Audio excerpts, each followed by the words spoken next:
Welcome back, my gardening friends. Well, this is my Jerusalem artichoke bed. Now, I did grow some in some small pots, which I'll show you shortly, and then I planted 6 tubers about this size in this container. Now, a few had rotted off. I thought they'd all rotted off, but basically I've got 2 of these pots from 6 tubers. So they do grow well, so you need to know that they do spread.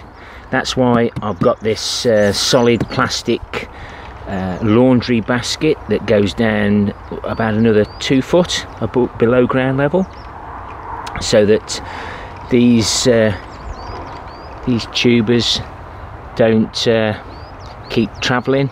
Each of these nodules will put out another artichoke. I say some of them are quite big, and realistically I prefer this size, washed, trimmed, straight into the lunchbox. So I'm going to find 5 that I can use for seed. So some of these have been damaged. Now the main reason I'm growing them in buckets is because it saves chopping them. Yeah, you can empty your container out like you can a potato and harvest them without any damage. But these have gone rotten. We did say they were going rotten in this container. Too much water maybe, not sure. But yeah, you do get the occasional. That's the sort of size I like, and that's what I have been getting out of the small pots.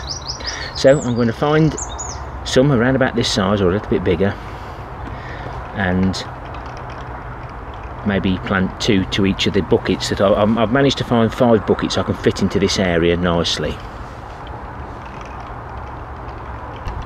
Now these are the containers I've been growing them in. It was just a bit of an experiment, but this one has got really quite a good stem on it compared to that one, and this one's actually going to split the bucket. You can actually feel them inside there. So that's one of the main reasons I want to grow them in containers. One of the tips you do need to know is that the soil from here must always go back in, because you've only got to get the slightest little root and it will grow. And Ryan knows for a fact that I'll probably end up changing my mind and moving this again.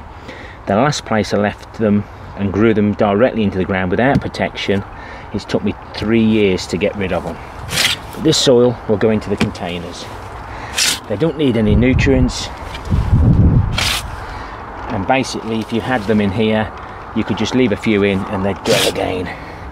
So I'm going to empty some of this out until I can get my buckets in. The containers I'm using are these tubs that the tarmac comes in, the temporary tarmac.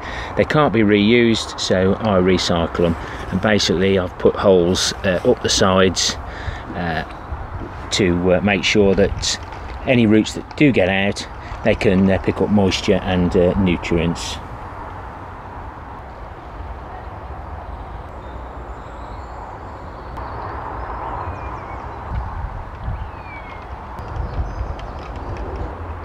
What I use to make the holes is a cone drill bit, and basically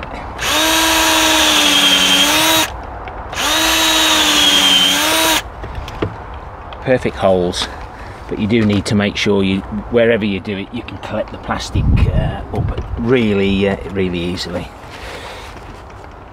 Might see if I can find something for there, but other than that, 6 containers. Brilliant stuff.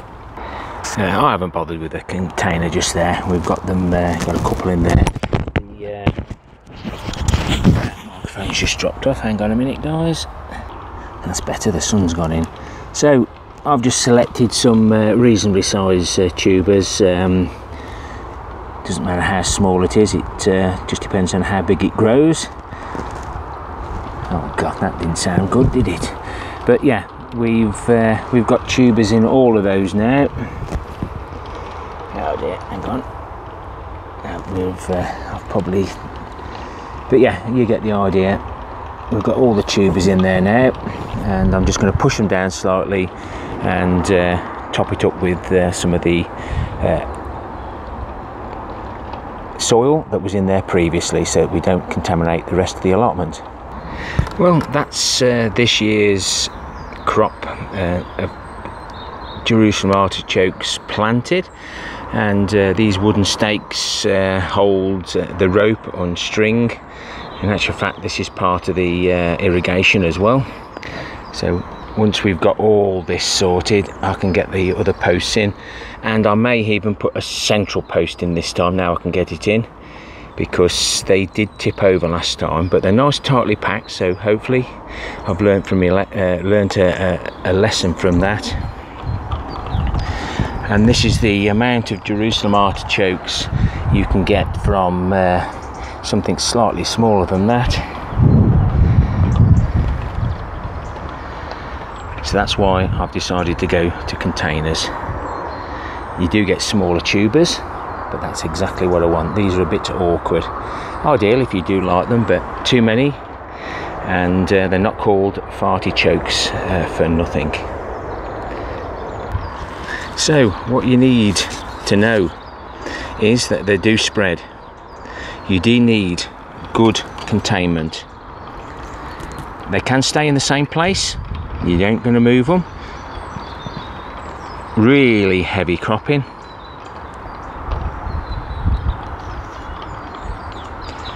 They do need support, else they will tip over and come out at the root. And bar gum, they have some really nice flowers on them just before they're ready to harvest. My first time growing them, I left it too late. By the time I started harvesting them, they started to grow again. So that's why I grow in containers. As soon as I think I can get a few, I take one out at a time, and that's going to be more than enough for me. I've learned a lot of lessons through growing Jerusalem artichokes. 1, not eating too many. 2, make sure your wife eats as many as you, and then you can play a nice tune in the bedroom under the covers, and everything else that I've said to you. So happy growing your Jerusalem artichokes, depending on whatever variety you decide. I prefer this variety. So thanks for watching, commenting, please subscribe, ring the bell. Happy gardening to you all. Till next time, my friends. Ta-ra for now.